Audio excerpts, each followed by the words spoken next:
Aula 18. Tá? Agora eu vou mostrar para vocês outro método de cálculo, tá? Que é o método NUT, e, e também chamado de método da efetividade. Tá? Eu vou alternando aí, mostrando um pouco o livro do Micropera, o livro do Cengel, tá? Só para mostrar para vocês, né? No Micropera aparece NUT, ao passo que do Cengel ele parece como NTU. Eu vou mostrar aqui para vocês.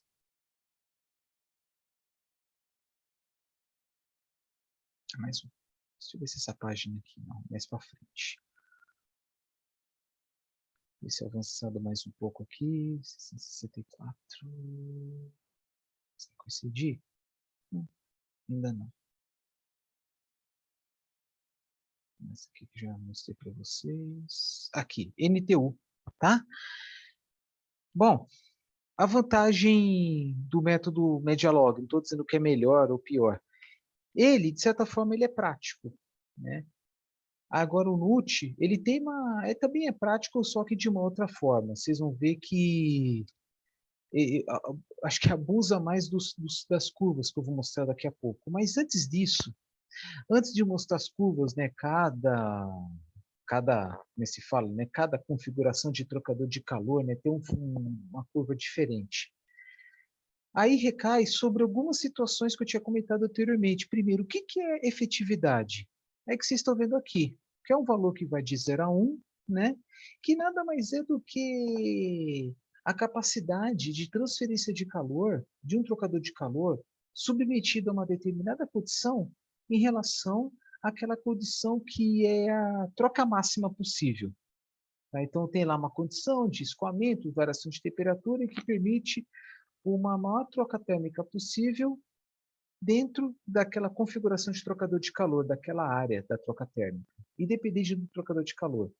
É o que está dizendo aqui, ó, taxa de transferência de calor real sobre taxa de transferência de calor máximo possível daquele determinado trocador de calor. Tá? O que ponto? MCP ΔT, U vezes a área ΔTML, enfim, né, tem essas fórmulas aí. O que é máximo? Daqui a pouco eu mostro para vocês a fórmula, né? Mas antes disso, relembrar o que é Czão, né? Capacidade térmica. A capacidade térmica nada mais é do que o produto da vasomássica vezes o Cp. E cai naquela questão, um fluido que tem uma diferença de temperatura, um ΔT baixo, o Cp vai ser alto. Isto é, entre o fluido quente e o fluido frio, vamos supor, o fluido quente tem um ΔT alto, então o Czão vai ser baixo. Tá? O que vocês estão vendo aqui, que é ponto igual à capacidade térmica do fluido frio vezes ΔT do fluido frio igual à capacidade térmica do fluido quente vezes ΔT do fluido quente. Certo? Então, o que ponto é isso? O que máximo, como falei, é a maior capacidade, é a maior troca térmica possível, né, dentro daquela configuração de trocador de calor. E para isso, para conseguir isso, existe uma condição que é interpretada por essa fórmula aqui. Q ponto máximo, que é igual ao menor das capacidades térmicas, né? Porque antes disso você tem que calcular a capacidade térmica do fluido quente e do fluido frio. Qual que é o menor deles? Então aqui, Q máximo é igual a C mínimo vezes temperatura do fluido quente de entrada menos a temperatura do fluido frio de entrada, que é a maior diferença de temperatura possível. Tá? Por quê? Onde eu quero chegar? Quando os fluidos entram no trocador de calor, eles entram com o maior ΔT. Né, o fluido quente de entrada com o fluido frio de entrada, independente, né, se é mesmo sentido, sentidos invertidos. É a maior diferença de temperatura possível dentro daquela instalação, dentro do trocador de calor. É a maior diferença de temperatura possível. E para trocar, e numa situação qual é possível trocar calor numa maior diferença de temperatura possível, está lá dentro um fluido que tem o C mínimo, que pode ser fluido quente, fluido frio, tanto faz, isso é independente. Então, assim, o C mínimo, que é a capacidade térmica menor, tá? Ela sempre vai ter um ΔT maior.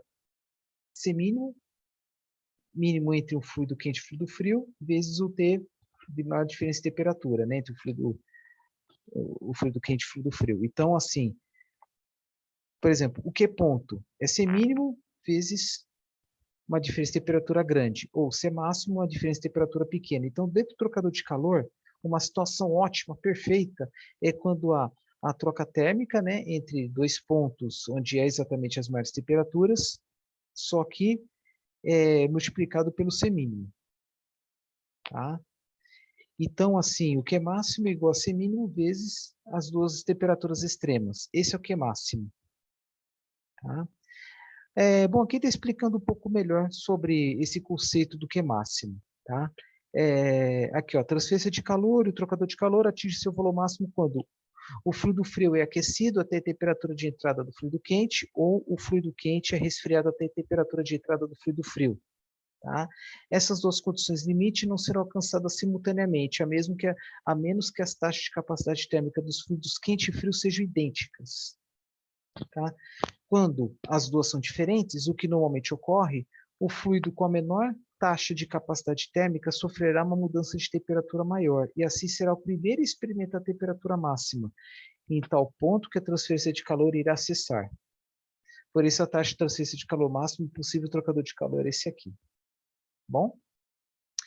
Vamos lá, deixa eu ver se Niclopera fala alguma coisa semelhante, né? Fala alguma coisa semelhante sim, né? Tem a questão daqui da efetividade e assim vai, né? Tem um monte de fórmulas aí que simula, né? Um monte de equações que simula as curvas que eu vou mostrar daqui a pouco, uma para cada configuração de trocador de calor. E aí, o que está falando aqui? Que a efetividade é em função do NUT, que é a fórmula aqui embaixo, e da divisão, né? C mínimo sobre C máximo. O que é NUT? É semelhante a U vezes a área sobre C mínimo, tá? Que é o número de unidades de transferência. Bom, vocês vão ver melhor nas curvas. Então, aqui eu vou passar direto, tá? São as fórmulas usadas para desenvolver as curvas. Aí vocês estão vendo aqui cada equação para cada trocador de calor. E essa aqui são as curvas tão faladas, né? Então é o seguinte. Primeiro, efetividade de um trocador de calor com configuração paralela. Tubos concêntricos, por exemplo. Essa aqui. Efetividade. Eixo Y, o NUT. O eixo X, né? Que é U vezes área sobre C mínimo. O U tem que calcular. Tem que saber lá o H do fluido frio, o H do fluido quente. Se tiver um tubo delgado, não considera condução. Enfim, calcula o NUT. E aqui cada curva representa, né, a divisão entre C mínimo e C máximo. C mínimo sobre C máximo igual a zero, essa curva. Se for igual a 1, é a curva mais baixa. Tá? O C mínimo é igual a zero. O C mínimo igual a zero é aquela situação assim que a diferença de temperatura é muito grande. Ou se, por exemplo, deixa eu ver aqui, uma situação que ocorre ebulição ou condensação, onde o ΔT é igual a zero. Se ΔT é igual a zero, o C vai ser muito grande. Então, aqui o denominador é muito grande, então essa fração vai ser igual a zero. Então, essa curva aqui representa muito bem aquela situação onde um dos fluidos está sofrendo ebulição ou condensação. Configuração paralela, essa primeira curva aqui. Essa aqui contracorrente é a segunda. Vocês estão vendo que as curvas estão mais próximas à efetividade igual a 1, logo, à primeira vista, são mais eficientes. Essa aqui da configuração contracorrente. Isto é, como as curvas estão mais para cima, a impressão que dá é que a troca térmica é maior do que a primeira. Gente, são 6 configurações são 6 curvas. Configuração paralela, tubos concêntricos, contracorrente, tubos concêntricos também, um passe de casco, um casco, 2 tubos, ou melhor dizendo, um casco múltiplo de 2 tubos, que é o próximo aqui, ou aqui de baixo, 2 cascos múltiplo de 4, tá? Mesma coisa, né? Quase tudo igual, né? Efetividade no eixo Y, NUT no eixo X e as curvas C mínimo sobre C máximo. Aí, abatendo eles, vocês podem até comparar, ver qual que supostamente é mais eficiente ou não, ou menos, né? E aqui as duas últimas estavam faltando. Trocador de calor de fluxo cruzado não misturados, eu já tinha comentado anteriormente, e os misturados, né? Por exemplo, esse fluido aqui horizontal, né, da esquerda para a direita, ele não é misturado, e aqui na vertical, de cima para baixo, ele é misturado. Aí é o seguinte, emissividade no eixo Y, no eixo X, só que as curvas não é C mínimo sobre C máximo. É C misturado sobre C não misturado, é o C, capacidade térmica do fluido, fluido misturado, que esse aqui é do eixo horizontal, e o não misturado, que é esse do eixo vertical. Se o C misturado sobre não misturado for igual a zero ou igual a infinito, ele é representado por essa curva aqui, com essa linha cheia. A próxima linha cheia, C misturado sobre C não misturado, é igual a 0,25. E vai descendo, 0,25, 0,5, 0,75, até chegar essa curva aqui, que é C misturado sobre C não misturado igual a 1. Aí depois ele volta. Aí essa linha tracejada, C misturado sobre C não misturado igual a 1,33. Vamos para a terceira.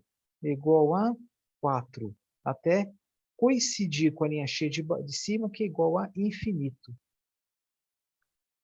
Tá? De novo, o C misturado sobre C não misturado é aquela situação ao qual o misturado ele tende a zero. Se tende a zero, né, a razão aqui vai ser igual a zero. E está uma situação que o fluido misturado está tendo aí um ΔT, uma diferença de temperatura muito grande, ou quando o C não misturado no denominador foi um valor muito grande. Que situação que é essa? Quando ocorre ebulição ou condensação, onde o ΔT é igual a zero, então o C é muito grande. Então o denominador um valor muito grande, C não misturado é igual a zero. E quando a razão C misturado sobre C não misturado é igual a infinito? Quando o fluido que está passando por ebulição ou condensação, isto é, ΔT tendendo a zero, então C é máximo. Então, quando o valor for muito grande no numerador e muito menor no denominador, então ele é igual a infinito. Essa é a diferença dessa sexta e última curva com as demais. Tá? O resto é aplicação de fórmula. Tá? Vou dar exemplo aqui de um exercício. Desse aí, os dois fluidos misturados. Tá? Aqui já está até informando o bem facinho. Gases quentes de exaustão a temperaturas de 300 graus Celsius entre o trocador de calor, com tubos aletados, né, essas chapinhas, né, são aletas, né, de certa forma, escoamento cruzado e deixa esse trocador a 100 graus. Então, sai entra 300 e sai a 100, sendo usados para aquecer uma vazão de 1 kg por segundo de água pressurizada de 35 a 125 graus Celsius. Pressurizada. O coeficiente global de transferência de calor baseado na área superficial do lado do gás, que é aquela história, né, que quando tem, por exemplo, trocador de tubos concêntricos, parede grossa, parede espessa, então tem que levar em consideração o relacionado à superfície interna ou à superfície externa. Se for tubo delgado, quando despreza, né, o material, né, do trocador de calor, então é U apenas. Igual a 100 watts por metro quadrado Kelvin. Utilizando o método efetividade NUT, determine a área superficial do lado do gás, aqui, necessária para a troca térmica especificada. O NUT é o quê? U vezes área sobre C mínimo. Né? Aqui, ó. U vezes área sobre C mínimo. Então, primeiro, vocês estão vendo aqui, né? As 4 temperaturas já bem definidas, né? Tem que pegar dados de tabela, né? Dados médios, por exemplo. Aqui, gás quente de exaustão. A maior parte, para quem já fez combustão sabe, né? Que a maior parte dos gases residuais da queima de combustíveis é ar. Nitrogênio e oxigênio, né? Por exemplo, quando eu falo de motor, né? Razão ar combustível é o valor normal 12, 13, por exemplo. Então, claro que não vai ter dados de gás quente de exaustão, então considera dados do ar. Então, pega dado médio, no caso aqui 200 graus Celsius, e da água, que o médio vai ser, calculando cabeça aqui, 80 graus Celsius.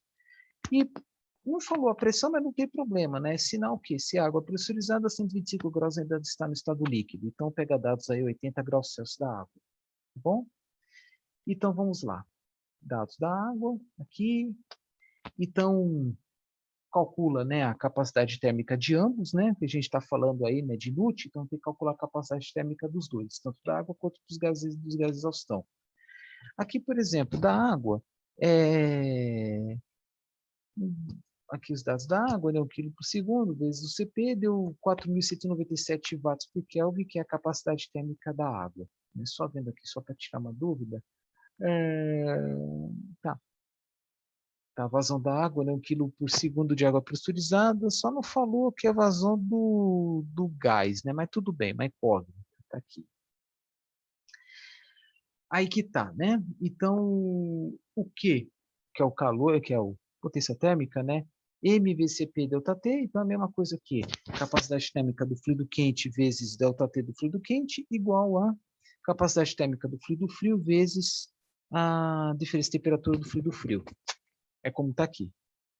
Então, consegue aí o valor, né, da capacidade térmica do fluido quente com os gases residuais, 1.189 watts por Kelvin.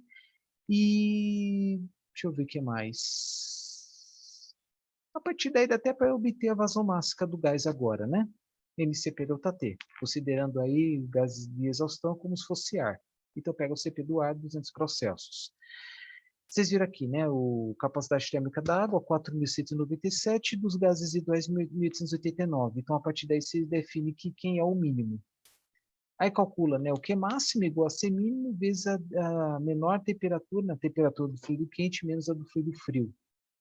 Tá? Que no caso é 335 graus respectivamente, obter a potência aí de 500.000 watts. Tá? 5 vezes 10 elevado à quinta potência. E a partir daí, é o Q máximo, tá? Aí, a partir daí, calcula-se o Q normal. Porque você tem aqui o Q máximo, o C mínimo, você já obtém lá o U. Deixa eu ver uma coisa. Isso, tá. O Q máximo é esse aqui. Q máximo igual a C mínimo vezes a temperatura de entrada do fluido quente menos a temperatura de entrada do fluido frio. E o Q, MCP ΔT, foi dado no exercício a vazão máxima, 1 kg por segundo da água, o CP da água, ΔT da água. E a partir daí, né, obtém aqui Q igual a 3,78 vezes 10 à quinta potência, né, isto é, 378.000. Então, divide 378.000 por 500.000, vai dar 0,755, que é a efetividade. Tá? E, bom, vou mostrar a curva, né? Aqui. Efetividade, 0,755, o tempo vai no olho, mais ou menos por aqui. Traço uma linha horizontal, pronto. E aí, tem a curva, né? C mínimo sobre C máximo. Aí faz o cálculo, né? Divisão, e escolhe aí uma curva ou algo aproximado. Aí no encontro da emissividade com a curva C mínimo sobre C máximo, obtém o NUT. Então, o valor do NUT, NUT é igual a U vezes área sobre C mínimo, o C mínimo você sabe, o U já foi dado no exercício, aí eu obtei a área. Acabou o exercício. Aqui, ó.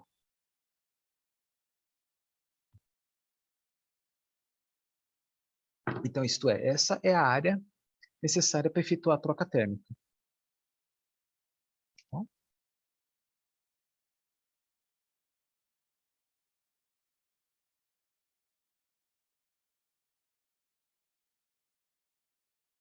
É isso.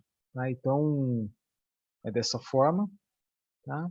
E aqui fala, né? Cálculo de projeto e desempenho de trocador de calor, né? Opa, é tipo o próximo exercício. Considere um trocador de calor similar ao do exemplo 11.3. Vou mostrar de novo. Fluxo cruzado, fluidos não misturados.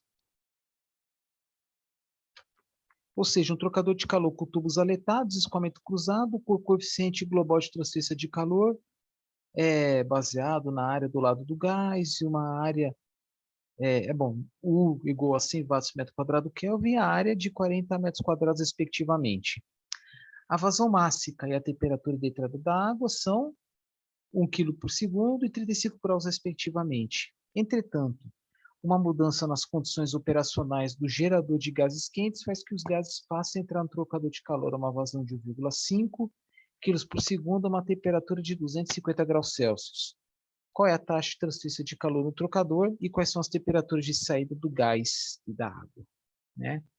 Então, aqui vocês estão vendo, até tinha falado anteriormente, né, de 4 temperaturas. A vantagem do NUT é que através de a vantagem do NUT em comparação média-log, que você, no NUT você pode calcular com 2 temperaturas incógnitas. Ao passo que a outra lá, média-log, tem que ter apenas uma incógnita. Aqui vocês têm os dados do U, da área, temperatura, ambas as temperaturas de entrada, né, que permite calcular o Q máximo. Tá? Que mais? Tá, vamos lá.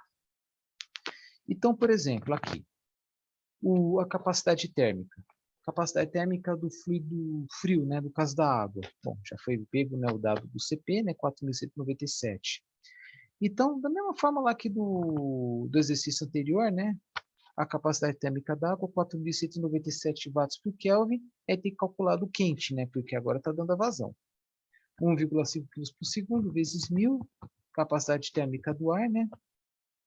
Então, enfim, né, o ar, só que é uma coisa, né? Aí tem que estimar a temperatura do ar de saída, mas eu imagino que a diferença não seja muito grande. Tá?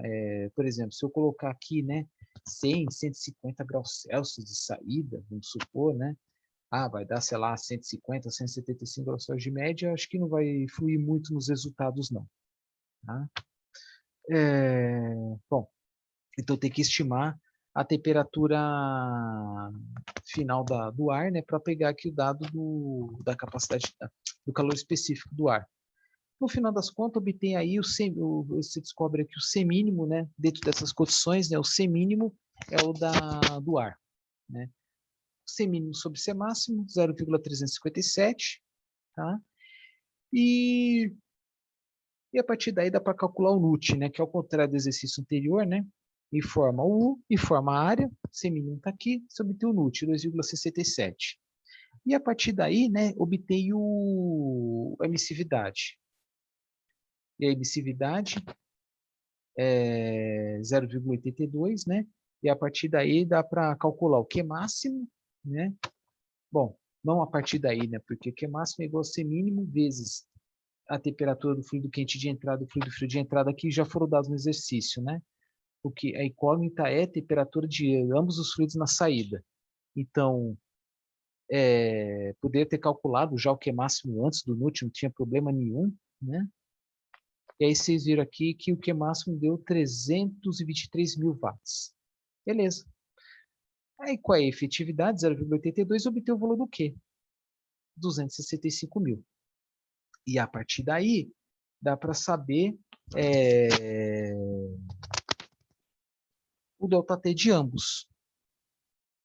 Aí descobre que a temperatura do fluido quente de saída é 73,3 graus Celsius, mas como eu falei no começo que tinha que estimar a temperatura do ar de saída para pegar os dados médios, então se deu uma discrepância muito grande, é conveniente refazer o cálculo até bater. Por exemplo, o gás, né, de entrada era 250. E de saída, se for 50, então tem que pegar dado do ar a 150. Aí chega no final das contas, vai dar 73,3. Então é bom refazer. Colocar lá uns 70 graus, a não ser que o CP do ar, a diferença, né, seja muito, muito, muito, muito pequena. Então nem compensa fazer nesse caso. Mas o interessante é que você, dessa forma, obtém-se as duas temperaturas de saída. Tá? E, bom, é isso. Aí tem outro dado, né? Essa curva aqui característica, né, de se o fluido quente tem uma diferença de temperatura aí constante, é sinal que ele está sofrendo o processo de condensação, tá? Então, quando a linha horizontal, totalmente horizontal, né, delta T igual a zero, estiver em cima, né, fluido quente, então se o fluido quente está sofrendo condensação. Então, o calor latente vai ser transferido para o calor sensível, né, que promove o aumento da temperatura do fluido frio. Pelo desenho vocês estão vendo aí, né? Trocador de calor casco-tubo. Aqui, ó, o condensador de uma grande usina de potência a vapor. É um trocador de calor no qual a condensação do vapor de água e água líquida. Considere que o condensador é um trocador de calor casco-tubos, com único casco, né? E 30 mil tubos, cada um efetuando 2 passes. 1, 2. Então, são 60 mil tubos. Então, os cálculos são feitos baseados nos 60 mil tubos. Eles possuem parede delgada e diâmetro 0,025 metros, 25 milímetros. E o vapor condensa sobre a superfície externa dos tubos. Então, vapor por fora e o fluido frio por dentro. Com o coeficiente de TC, transferência de calor associada à condensação igual a 11 mil watts por metro quadrado Kelvin. A taxa de transferência de calor que deve ser efetivada pelo trocador é 2 vezes 10 a nona watts, que seria o quê? 2 bilhões? 2 bilhões de watts, 2 gigawatts. Aí 2 gigawatts dividido por 60 mil tubos, né? 30 mil vezes 2. Né? Isto é atingido pela passagem da água de resfriamento através dos tubos a uma vazão de 30 mil quilos por segundo. Então tem que dividir 30 mil pelos 30 mil tubos, né? Tá? Porque são 2 passes, né? Então vai ser 1 quilo por segundo para cada tubo. Um negócio forte. Aqui, ó. A água entra nos tubos a 20 graus, enquanto o vapor condensa a uma temperatura de 50, isto é. De curiosidade, né, e fala usina, uma termoelétrica com turbina a vapor, né, tá turbina a vapor de condensação, daquelas assim que o salto entalpíco é grande, a eficiência é bastante alta, bem eficiente. Então vamos lá. Então está saindo da turbina a vapor uma pressão abaixo da atmosférica, né? A água entrando nos tubos a 20 graus, enquanto o vapor condensa a uma temperatura de 50. Qual é a temperatura da água do resfriamento na saída do condensador? Então nós temos três temperaturas, né? Obviamente, né, do fluido ao ser condensado é a mesma temperatura na entrada e na saída. E o fluido frio de entrada, 20 graus, fluido frio de saída, que é a grande incógnita. Tá? Aí vocês estão vendo aqui, né, que é um casco 2 passes, então tem uma curva específica para tal. Como vocês estão vendo aqui, está tendo condensação do fluido quente. Então, o ΔT no caso aqui é mínimo, logo, sem dúvida nenhuma, que esse fluido aqui que está condensando, a capacidade térmica vai ser maior que a de baixo. A capacidade térmica do fluido de condensação vai ser máximo, ao passo que esse que está sendo aquecido, a água, né, vai ser uma capacidade térmica mínima. Por quê? Porque a diferença de temperatura da água ser aquecida é maior, sem dúvida, do que o fluido em condensação. Então já temos aí o C mínimo e o C máximo. Ah, mas dá para calcular? Vamos ver. É porque o fluido frio tem aqui sua vazão, o fluido quente parece que não foi informado.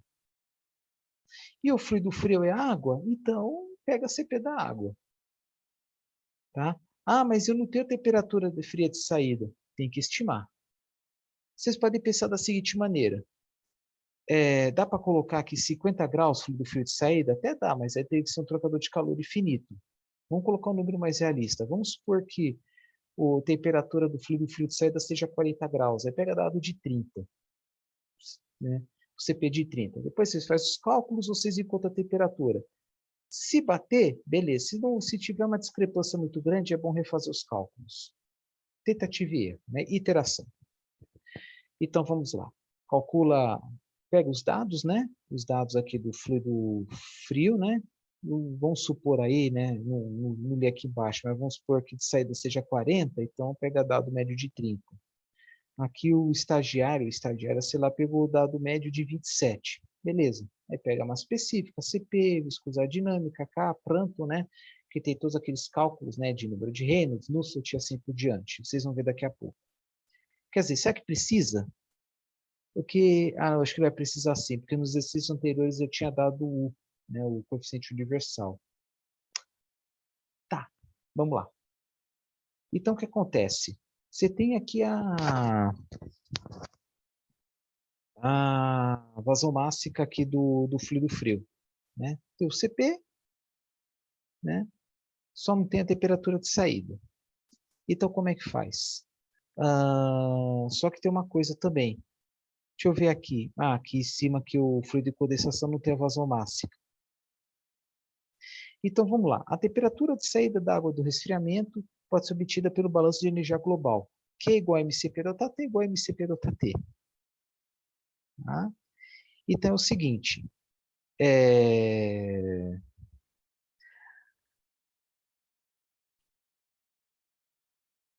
Agora que eu vi, foi dado o calor.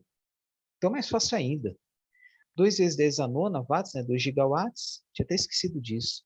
O Q foi dado, igual a vazão máxima foi dado, o CP, aquelas considerações que eu falei, vezes ΔT, que é incógnita. Vixe, então tá moleza.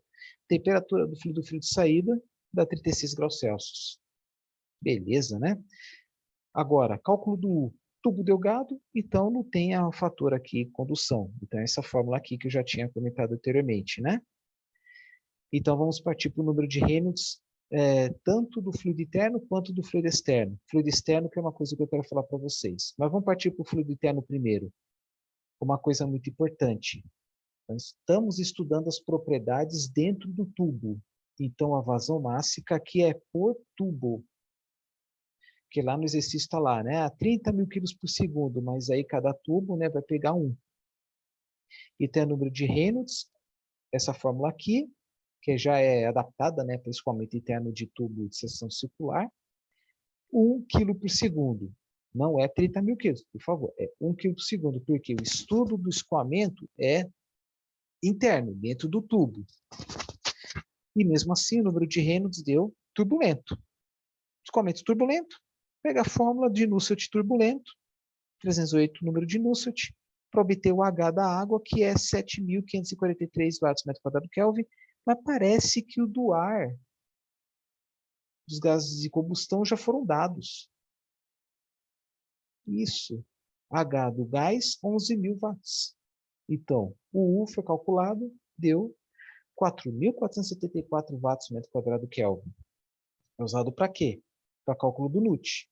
Vocês vão ver daqui a pouco. Aí, de novo, ó, a capacidade térmica do gás, né, como não há uma variação da temperatura, então, a capacidade térmica do fluido quente é igual a C máximo igual a infinito.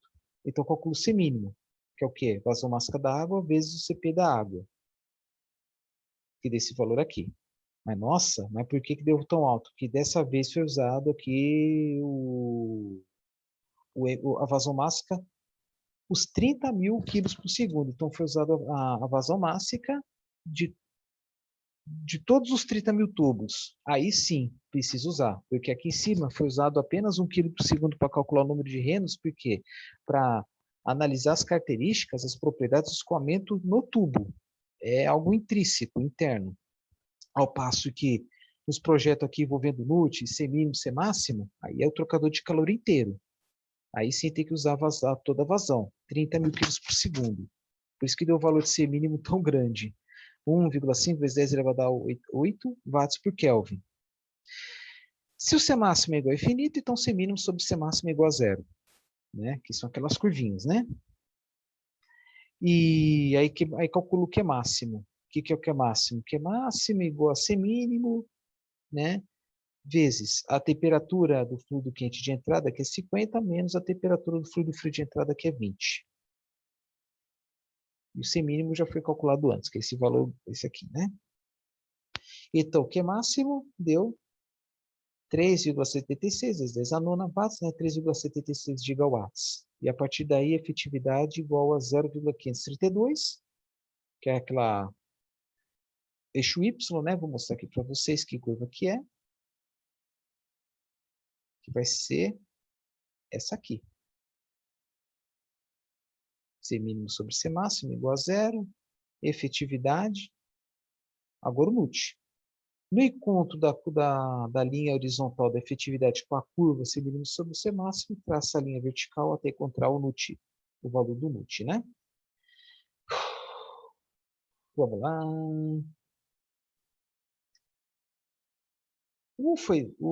Foi. Peraí. Nossa, errei. Agora sim. O E a partir daí, né, obteve-se o LUT, 0,759. O C mínimo tem, né? O U foi calculado aqui em cima, 4.474 watts por metro quadrado Kelvin, vezes 30.000 tubos, né? Vezes 2 vezes π vezes diâmetro. Tá? Nós estamos referindo à área. Tá? Então, vamos lá, vou explicar melhor. A pergunta era o comprimento do tubo, né? Qual deve ser o comprimento L por passe dos tubos? Então, são 30.000 tubos, cada tubo 2 passes. Então, no final das contas, é como se tivesse 60.000 passes. Então, por isso que aqui, ó, N, número de tubos, vezes 2 vezes, π vezes D, que é o perímetro do tubo, vezes o L, que é o comprimento. Então, no final das contas, cada tubo, cada passe, 4,5 metros. Um trocador de calor enorme. 30.000 tubos com 4,5 metros de comprimento e depois ele volta mais 4,5 metros, né? Então é isso. É para isso que existem essas fórmulas, né, de NUT. E aqui, tinha um exercício que eu até tinha mostrado, né, cálculo da perda de pressão, né? Prestar muita atenção que isso é muito bacana. Por quê? Porque a partir daí dá para ter ideia da perda de pressão e depois até mesmo a perda de potência, né? Podendo fazer até um projetinho da seleção, né? Da bomba, do motor, enfim, né? Então, de novo, ΔP igual ao fator de atrito vezes massa específica da água, né? Vezes o quadrado da velocidade da água, que dá para calcular, né? Porque tem a vazão, tem a seção do tubo, calcula a velocidade da água. Sobre 2 vezes diâmetro, aí a seção circular é um diâmetro simples, senão seria diâmetro hidráulico, vezes seu comprimento. No caso aqui, 9,02 metro, né? Porque era 4,51 de um no passe, mais 4,51 do outro. 9,02. Tá? 9,02 metros, aí deu ΔP de 15.300 Nm², aí tem o cálculo aqui da potência, que é igual a ΔP vezes a vazão mássica sobre massa específica, que deu aí uma necessidade, uma demanda de potência, ela é uma potência mecânica, né, para bombeamento de 0,742 megawatt, até dá para calcular ainda mais, né, quanto de energia elétrica. Aí pega aí a eficiência do motor, da eficiência de uma bomba aí, que é uns 90%. No final das contas, necessita aí de, fazendo cálculo meio que de cabeça aí, 0,82 megawatt de potência elétrica. Né? Ah, tá aqui, ó. 0,87 eficiência, né, da combinação bomba-motor. Tá bom? E aí dá para ter uma ideia, né, como está falando em vazão por segundo, né, quanto de energia elétrica pode ser consumida. É só que bacana, bela questão para uma prova, né? É isso aí. Deixa eu ver essa aqui. É que é repetitiva? Tá, vamos lá, vamos partir, vai. Uma planta de potência geotérmica utiliza água subterrânea, uma grande profundidade, sob a pressão a 147 graus Celsius. Tá. Como a fonte de calor é um ciclo Rankine orgânico, o ciclo Rankine orgânico é típico de fontes cuja fonte de calor a temperatura é baixa, onde dá aí uma eficiência de Carnot baixa também, para quem já fez termodinâmica.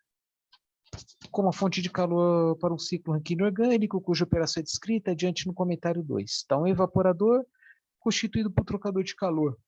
Casco tubos verticalmente posicionado, com passe no casco e um passe nos tubos. Transfere energia, um passe no casco e um passe nos tubos. Não é nem múltiplo de 2. Transfere energia entre a água subterrânea, passando pelos tubos, e o fluido orgânico do ciclo de potência, escoando e casco em uma configuração contracorrente. Tá bom. O fluido orgânico entra no casco do evaporador a um líquido subresfriado a 27 graus Celsius e deixa o evaporador com vapor saturado. X igual a 1, né? Isto é, vapor saturado. E temperatura 122 graus Celsius. Tá. Então, entra 27 e sai a 122 o fluido frio. E o fluido quente entra a 147. Tá. No interior do evaporador, a transferência de calor entre a água subterrânea líquida e o fluido orgânico com U igual a 900 watts por metro quadrado Kelvin, né, coeficiente universal. Aqui, ó. E entre a água subterrânea líquida e o fluido orgânico em ebulição, com o estágio B, o B igual a 1200. Então, de novo, no interior do evaporador, a transferência de calor entre a água subterrânea líquida e o fluido orgânico no estágio A, 900, igual a 900, e depois entre a água subterrânea líquida e o fluido orgânico em ebulição, estágio B, 1200. Vamos mostrar o desenho, né? Então, a fonte geotérmica está aqui, a fonte quente, né, mais quente, 157 graus Celsius, entra aqui nesse trocador de calor, né? Aí depois ela é bombeada, né? Porque entra água quente, né, pressurizada, e sai água menos quente. E aqui tem o ciclo Rankine, né, que entra vapor, não, desculpa, entra líquido, né, um título igual a 0, depois sai vapor, né, título igual a 1. Então entra 27 graus Celsius, sai a 122, né? Como entra vapor, um vapor saturado, ele aciona uma turbina, depois ocorre a condensação e volta ao ciclo normal. Então tem um ciclo aberto, né, da fonte quente e o ciclo fechado Rankine. Tá bom. Isso, né? Para vazões da água subterrânea e do fluido orgânico, da água subterrânea são 10 kg por segundo e do fluido orgânico 5,2 kg por segundo, respectivamente. Determine a área da superfície da transferência de calor requerida do evaporador. O calor específico do fluido orgânico líquido, que não informou, né? Pode ser, sei lá, monoetileno glicol, sei lá, CO2, não sei. É 1.300 joule por quilo Kelvin, calor específico. E seu calor latente de vaporização é 110 kJ por quilo.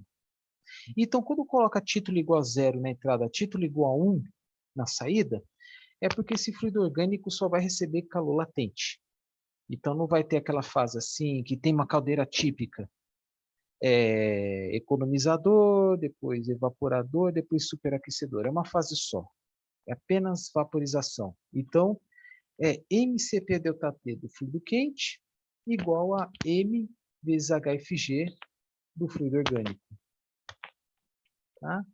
Então, outra coisa importante, né? Entra a água pressurizada a 147 graus Celsius e sai uma temperatura que eu não sei. Vamos supor aí que seja, não sei, 127 graus Celsius, né? Vamos supor. Por quê? Porque o fluido de saída está 122. Pensei aí uns 127 graus Celsius para ter uma média aí de 137 graus Celsius e depois pegar os dados na tabela. Só para facilitar.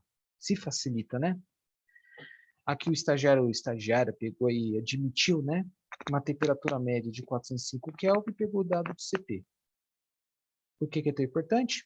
Porque o cálculo da troca térmica, né? MCP ΔT, vazão mássica da água subterrânea, vezes CP da água subterrânea, vezes ΔT da água subterrânea igual a vazão mássica do fluido orgânico, que é 5,2 kg por segundo, vezes HFG. Até que aparece aqui e fala qual é o HFG do fluido. Aqui, ó. 110 kJ por quilo. Bom, vamos lá. Aqui, ó, que eu tinha falado. Isso aqui está tão mastigado, tá?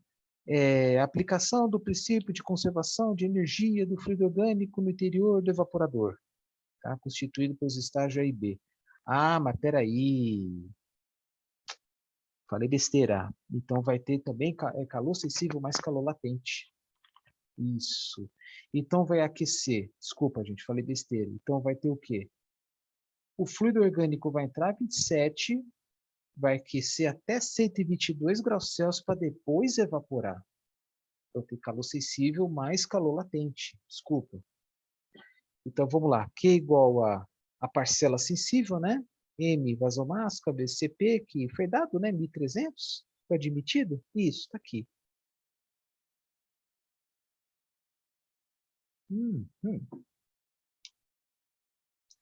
É, vezes ΔT, né? 122 menos 27, mais o calor latente. No final das contas, a potência térmica, 1,2 megawatt, que é a potência térmica necessária para aquecer e depois evaporar o fluido orgânico.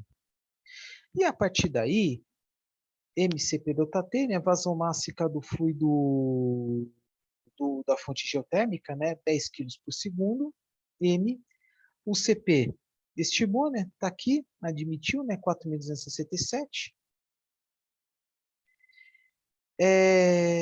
Tem o Q, né, que foi calculado anteriormente, então obtém aí a temperatura do fluido quente de saída de 118,5 graus Celsius. De novo, né, tentativa e erro. Se estimou uma temperatura muito diferente para pegar o CP, né? Se estima uma temperatura muito diferente da saída da água para obter o CP médio, então é bom refazer os cálculos, né? É iteração. E a partir daí obteve-se as 4 temperaturas, as 2 de entrada e as 2 de saída desse trocador de calor. O fluido frio, né? Entrou a 27, saiu a 122, e o fluido...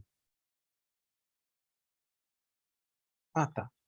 E o fluido quente, né, entrou a 147, saiu a 133,6. É isso aí. Aí, a partir daí, dá para calcular as capacidades térmicas dos dois, porque tem a vazão máxima dos dois e o CP dos dois. O C mínimo, nesse caso aqui, é o do fluido frio.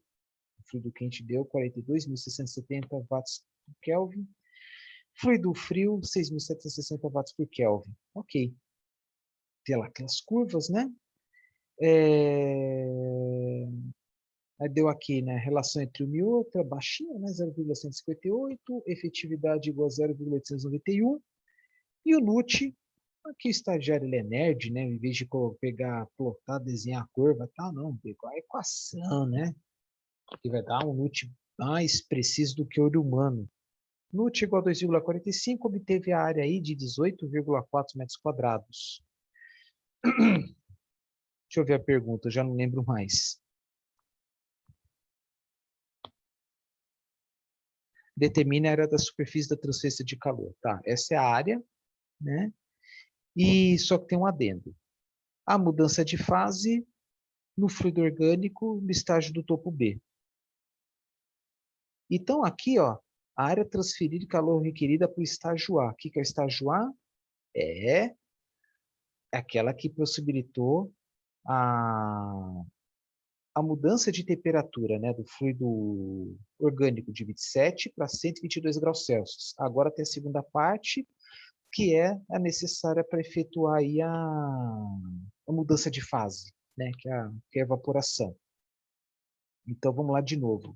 A parte da evaporação. Já me perdi aqui. Aqui, ó. A mudança de fase no fluido orgânico do estágio no topo B.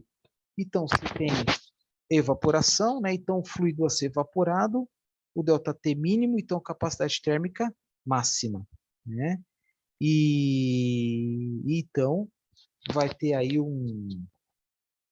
como é que se fala? Um C mínimo sobre C máximo, aquelas curvas, né? Vai dar igual a zero. E o C mínimo, qual é o C mínimo? O C mínimo, que é o dos gases residuais, 42.670 watts por Kelvin. Aí tá. É porque não tem a divisão, né? Estou confundindo com o exercício, desculpa. Não tem aquela divisão, né, de assim, tá, tudo bem, tem o trocador de calor, né, o fluido orgânico ele entra, né, no trocador de calor, né, que é dividido em dois, uma que é para aumentar a temperatura e depois para evaporar, né. Agora o fluido quente não, o fluido quente não tem uma temperatura, não se sabe assim, qual é a temperatura do fluido quente no momento que está começando, né, o processo de ebulição do fluido orgânico, não tem disso. Então coloca o seguinte,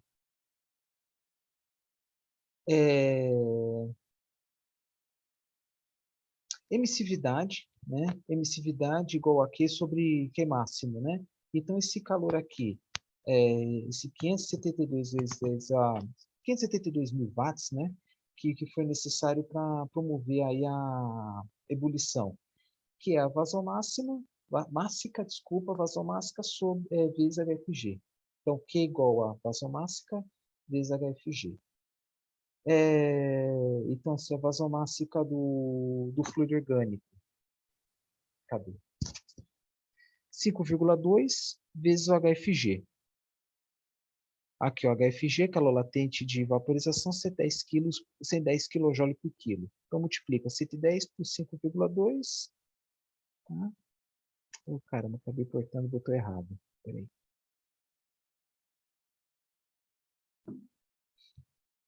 Maravilha. Vou ter que ver onde parei.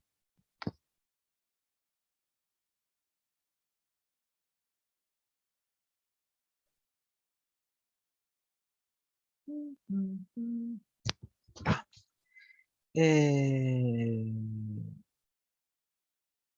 Aqui. Então, vamos lá. Esse Q, né, que eu falei, né, que é a vasomássica vezes o HFG. 572 mil watts. Onde é que foi tirado? Onde que foi feito o cálculo que eu não prestei atenção? Tá, tem aqui. Que não aparece, mas tudo bem. Foi a parcela responsável pela ebulição. Então, vamos lá. O calor, né, decorrente para a ebulição sobre C mínimo vezes temperatura do fluido quente de entrada, menos a do fluido de entrada. Então, quente de entrada, que é a água geotérmica, 147 graus Celsius, né, que está aqui, menos 122, né, que aqui, né, está saindo 122, só que título igual a 1, mas para o processo de ebulição, você sabe, né, título igual a 0, com essa mesma temperatura, né, considerando, né, que tem fluidos, né, que há uma diferença de temperatura durante a ebulição, aí como se fosse a água, né. Então, de novo, a efetividade da segunda parte do trocador de calor, que é evaporador, né, 0,536, aí foi pego aí ó, uma equação, né, só que essa aqui, gente, só para elucidar, o estagiário pegou essa equação bem simplesinha, que é aquela situação, acho que é para todos os trocadores de calor. Deixa eu confirmar aqui com vocês. Do NUT. Será que foi essa aqui? Todos os trocadores? Eu confesso a vocês que eu estou dando essa aula aqui, mas eu não memorizei, tá? De onde ela sai. Tá, eu acho que é essa aqui mesmo. Tudo bem. Aí deu o NUT aqui 0,768, né? E aí, a partir do NUT, né, obtém-se a área. Então, teve a área tanto para a troca térmica calor latente, desculpa, calor sensível, né, para promover o aumento da temperatura do fluido orgânico, quanto a parte para promover a ebulição, né, 27,3 metros quadrados. Aí, somando, deu 45,7. Uma coisa muito importante vocês viram, né? Por que provavelmente o estagiário ele não colocou as curvas? Porque aqui o trocador de calor estudo, ele é um passe e um casco e um passe, e não está simulando isso lá, tá? Então, o que chega mais próximo a isso é aqueles de tubos concêntricos, tá? Quer ver aqui, ó? Vamos pegar essa equação aqui, 11,29b.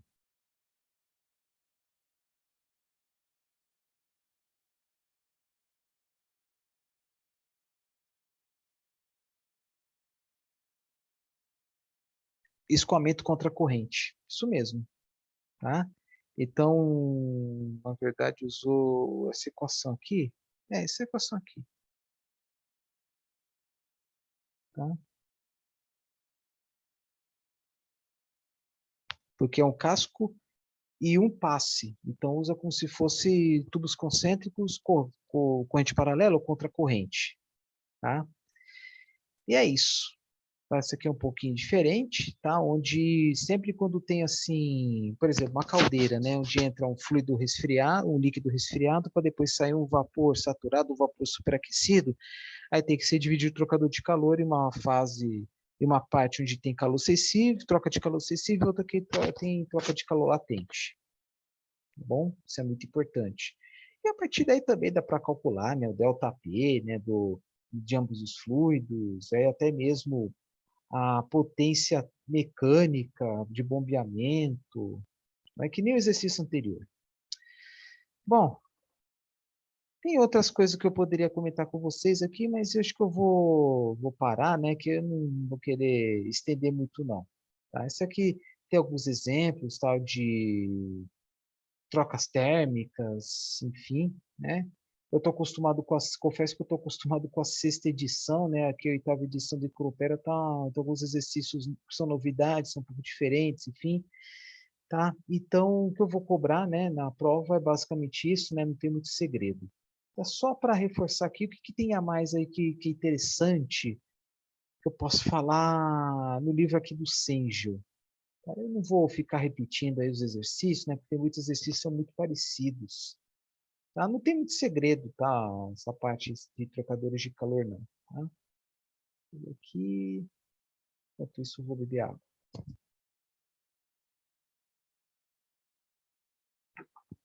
Da mesma forma que o livro de Cropera, né, do Seixas mostra também as fórmulas, que a partir dessas fórmulas foi efetuado os cálculos, né, desculpa, as curvas, né, até mais, acho que até mais didático, mais bonito essas curvas aqui, tudo colorido, sei lá, minha percepção.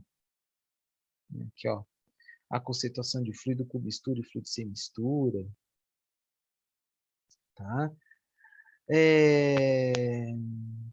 Aí, ó, a comparação, ó, para um determinado NUT e uma razão de capacidade C, né, C mínimo sobre C máximo, o trocador de calor contra a corrente tem maior efetividade e o descoamento paralelo menor. Aqui, ó, na comparação entre os trocadores de calor, olha só que legal.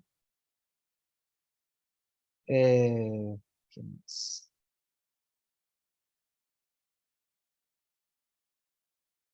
Os exercícios muito parecidos. Resfriamento de óleo quente por água e trocador de calor com multipasses. Aqui, ó.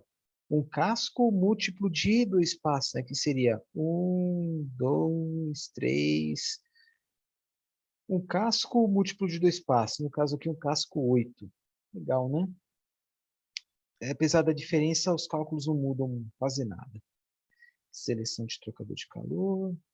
Aqui só tem uma informação bem rápida aqui. O aumento da transferência de calor e trocadores de calor é geralmente acompanhado por um aumento da queda de pressão e, portanto, uma maior potência de bombeamento.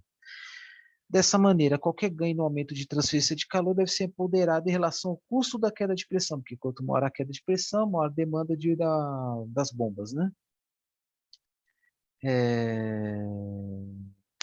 Olha só que bacana, vai servir para a vida, ó. Os trocadores de calor são dispositivos complicados, os resultados obtidos com as abordagens simplificadas apresentadas aqui devem ser usados com cuidado. Por exemplo, presumimos que o coeficiente global de transferência de calor U é constante ao longo de todo o trocador de calor e que os coeficientes de transferência de calor por convecção pode ser previsto utilizando correlações de convecção. No entanto, devemos considerar que a incerteza do U pode exceder 30%. Assim, é natural tender a superestimar os projetos de trocadores de calor a fim de evitar surpresas desagradáveis. Bom, o que mais aqui? Normalmente, o fluido mais viscoso é mais apropriado para o lado do casco, maiores áreas de passagem, assim menor queda de pressão, e o fluido com maior pressão. Peraí, de novo.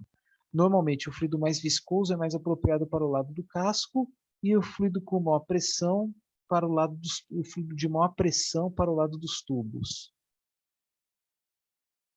Né?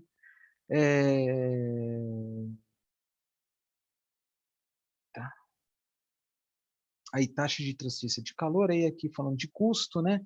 Custos operacionais, isso é muito bacana. Custos operacionais igual a bombeamento de energia, né? Potência quilowatt vezes horário de funcionamento vezes o custo, sei lá, reais o quilowatt-hora. Né?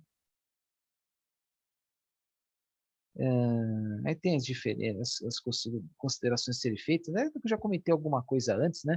Aqui, ó, olha que legal.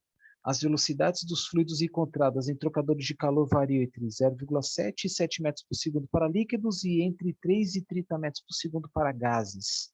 As baixas velocidades são úteis para evitar erosão, as vibrações nos tubos os ruídos e a perda de pressão. Eu tinha falado antes que a vantagem da velocidade do fluido, alta velocidade do escoamento do fluido é para evitar incrustações, mas tem seus problemas, é verdade. Tem questão da erosão, né?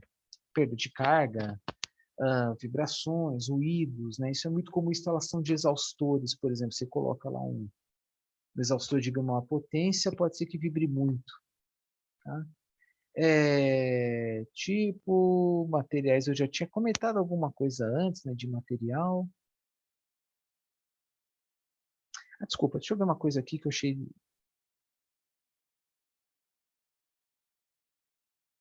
Não, não, nada demais. Vamos ver aqui, tem mais um exercício, né? Instalando o trocador de calor para economizar energia e dinheiro, né? Então, é só aqueles mesmos cálculos que eu tinha feito anteriormente, né? Dá até para fazer o cálculo aí, pensando uma análise de viabilidade econômica. Sei lá, dá para fazer isso, né? E aí, basicamente, aí termina o capítulo de trocadores de calor, tá? Não tem muito segredo, tá? Vou parar por aqui, vou deixar de compartilhar. Aí, a próxima aula vai ser sobre o início, né, de radiação. Isso exige uma atenção maior. Um grande abraço a todos.